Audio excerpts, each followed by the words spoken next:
Hello everyone, कैसे हैं आप सभी। I hope all are good and safe.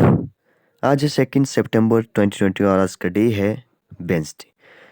Now we are going to talk about cyclone. Cyclone के बारे में डिस्कस करेंगे। हम पढ़ रहे हैं 8th chapter winds, storm and cyclone. Let's understand how we cyclone are made up. Cyclone कैसे बनते हैं, चलो देखते हैं। Clouds are form due to clouds are मैं यहाँ पे पढ़ना स्टार्ट कर रहा हूँ। Clouds are form due to water vapour in air. तो आपको पता है कि जो क्लाउड्स हैं वो कैसे बनते हैं। ठीक है, मैं यहाँ पे थोड़ा सा आपको बता देता हूँ ताकि आपको अंडरस्टैंड हो जाए। जब ए अंडरस्टैंड होगा तो आपको जो है वो आगे साइक्लोन को समझने में आसानी होगी। देखिए क्या होता है। सबसे पहले यहाँ पे बड़े बड़े ओशियन जो होते हैं वहाँ पे जो है वो सनलाइट पड़ती है। सनलाइट पड़ने के बाद जो है वो वहाँ पे जो है वो वाटर वेपर बनते हैं। ठीक है, वाटर वेपर हल्के होने के कारण ऊपर उठने लगते हैं। वाटर वेपर जब हल्के हो गए तो हल्की चीज़ ऊपर उठती है, मैंने आपको पहले भी बताया है।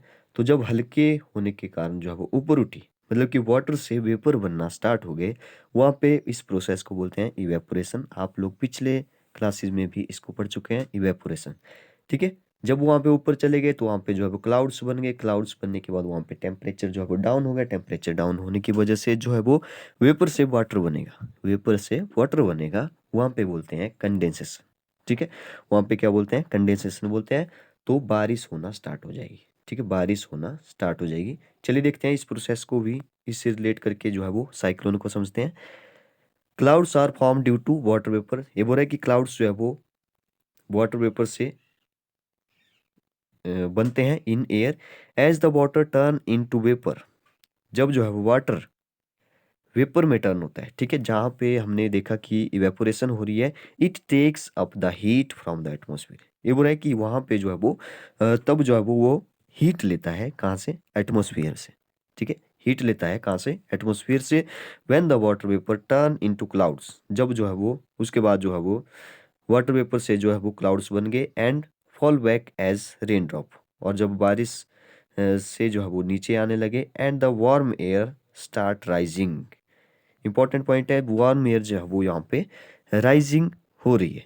मतलब कि जो वार्म एयर उसने ली थी वो जो है वो वहाँ पे बढ़ना स्टार्ट हो रही है, राइज हो रही है। ठीक है, this leads to decreasing their pressure. तो हमने देखा था कि जो जहाँ पे जो है वो गर्मी होती है वहाँ पे टेम्परेचर कम होता है। तो वहाँ पे जो है वो डिक्रीज हो गया प्रेशर, प्रेशर कम होगा वहाँ पे। In the region, in the particular region, वहाँ पे जो भी पर्टिकुलर रीजन होगा वहाँ पे जो है वो प्रेशर डिक्रीज हो जाएगा। अब प्रेशर डिक्रीज होगा तो क्या होगा, so the air from the surrounding. अब जो उसके आसपास की जो एयर होगी takes the place of the warm air. जो भी वार्म एयर होगी वहाँ पे तो वहाँ का जो भी प्लेस लेने के लिए, वहाँ का स्थान घेरने के लिए आसपास की जो एयर है वहाँ पे आती है। ठीक है, वहाँ पे आएगी, उस पर्टिकुलर रीजन में आएगी। ठीक है, आपने देखा होगा जब बारिश होती है तो बारिश होती है तो आपको पता है कि पहले जो है वो थोड़ी थोड़ी गर्मी महसूस होती है कि बारिश होने वाली है। तभी पता लग जाता है कि बारिश होने वाली है क्योंकि थोड़ी थोड़ी गर्मी महसूस होती है। ठीक है, आपको पता है, तो वो उसी कारण होता है। ठीक है, so the air from the surrounding takes place. तो जहाँ पे वार्म एयर है वहाँ का जो भी प्लेस है वो घेरने के लिए जो सराउंडिंग से एयर आ जाती है वहाँ पे। तो ये बोल रहा है कि this cycle continue until the rain false. ठीक है, ये जो साइकिल है ऐसे चलता रहेगा, कंटिन्यू चलता रहेगा। एज ए रिजल्ट, तो उसके बाद क्या होगा, a very low pressure region is created. फिर क्या होगा, वहाँ पे एक वेरी लो प्रेशर इंक्रीज हो जाएगा। ठीक है, लो प्रेशर वहाँ पे क्रिएट हो जाएगा। अब जैसे लो प्रेशर क्रिएट हुआ, स्ट्रॉन्ग विंड स्टार्ट रिवॉल्विंग। जो विंड्स है वो रिवॉल्व होना स्टार्ट हो जाएगी उस पर्टिकुलर प्लेस में। स्ट्रॉन्ग विंड जो है वो रिवॉल्व होना स्टार्ट हो जाएगी, रिवॉल्व होना स्टार्ट होगी in that low low pressure region. This is the condition of A cyclone. तो साइक्लोन का मतलब होता है जैसे जैसे जैसे जैसे यहाँ पे मैं आपको बता देता हूँ, जैसे ऐसे ऐसे जो है वो एयर घूमती रहती है। ठीक है, ऐसे ऐसे एयर घूमेगी, नीचे जो है वो एक खड्डा जैसा भी कई बार बन जाता है, तो इतनी फास्ट। ठीक है, तो ऐसे एयर जो है वो एक पर्टिकुलर प्लेस में घूमती घूमती घूमती घूमती ऐसे चलती है, तूफान आ जाता है, चक्रवात इसको बोलते हैं। ठीक है, तो चलिए आगे देखते हैं, इसके स्ट्रक्चर के बारे में बात करते हैं। Structure of cyclone. ठीक है, साइक्लोन का जो भी स्ट्रक्चर है वो कैसे हम लोग डिफाइन करेंगे। साइक्लोन इज से रोटेशन ऑफ एयर। साइक्लोन क्या है, रोटेशन ऑफ एयर ही तो है, ठीक है, एयर ही तो रोटेट कर रही है उस पर्टिकुलर प्लेस में, ठीक है। यहाँ पे पर्टिकुलर प्लेस मैं इसलिए बोल रहा हूँ क्योंकि पर्टिकुलर प्लेस में घूमेगी, फिर वो जाती जाती कहीं और भी जा सकती है, ऐसा नहीं है कि उधर ही घूमेगी, ठीक है, वहाँ कहीं और भी जा सकती है। जब साइक्लोन आता है तो ऐसे आते आते जो है दूसरी प्लेस पर भी चला जाता है, ठीक है। Cyclone is a rotation of air, cyclone क्या है, एक रोटेशन ऑफ एयर है in the atmosphere at a height of around 10 to 15 kilometre. Important point है, 10 to 15 किलोमीटर जो है वो उसकी हाइट हो सकती है।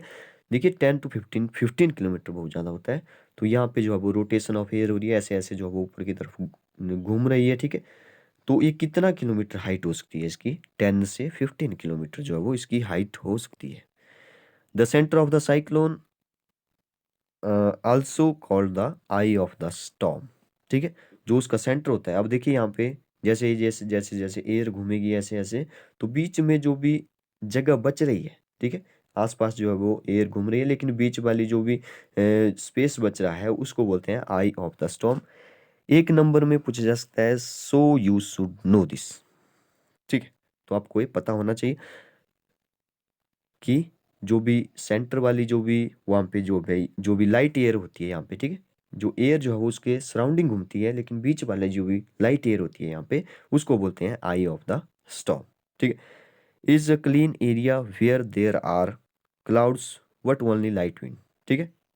कहाँ क्या होता है वहाँ पे, लाइट विंड्स होती है। The area ranges from 10 to 30 kilometre diameter.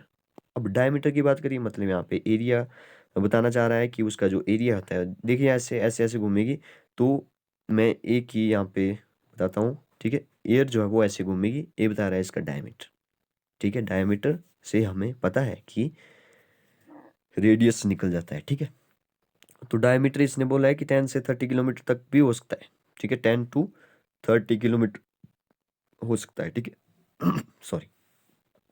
अब 30 किलोमीटर डायमीटर होगा तो उसका रेडियस होगा 15, उसका हाफ होता है रेडियस। तो आपको पता होना चाहिए जैसे जैसे इतना 30 किलोमीटर तक भी जो है वो उसकी जो भी डायमीटर है, उसका जो एरिया है वो आप लोग, ठीक है, पता कर सकते हो यहाँ से। आगे लिखा है the cloud region lie around this eye and has a diameter of around 150 kilometre, ठीक है। The cloud region has high speed winds blowing at 152 to 50 kilometre per hour, ठीक है। तो जो क्लाउड्स है उस रीजन में जो है वो हाई स्पीड से विंड चलेगी वहाँ पे, और वहाँ पे जो है वो 150 और 250 किलोमीटर पर आवर से भी चल सकती है, ठीक है, ठीक है। accompanied बाई हैवी रेनफॉल, ठीक है, वहाँ पे जो है वो बारिश बहुत ज़्यादा होती है। The first indication, the first indication of a cyclone can be observed when strong wind start flowing, pushing away the water from the shore, ठीक है। ये हो रहा है कि वहाँ पे मतलब कैसे पता लगाया जा सकता है, कैसे इंडिकेट किया जा सकता है कि वहाँ पे जो है वो साइक्लोन आने वाला है, ठीक है। साइक्लोन का कैसे पता करेंगे, तो वहाँ पे जो है वो जैसे ही हमें पता चलेगा कि वाटर को जो है वो पुश कर रहा है, ठीक है, वाटर जो है पुश हो रहा है, तो वहाँ पे हमें पता लग जाएगा कि जो साइक्लोन है वो बिल्डअप होने वाला है, ठीक है। तो आई होप कि आपको ये स्ट्रक्चर ऑफ साइक्लोन समझ आ गया होगा, ठीक है। तो आज के लिए इतना काफ़ी है, इसको ध्यान से पढ़िए, एक बार नहीं समझ आता है तो बार बार पढ़िए, ठीक है। Okay, thank you.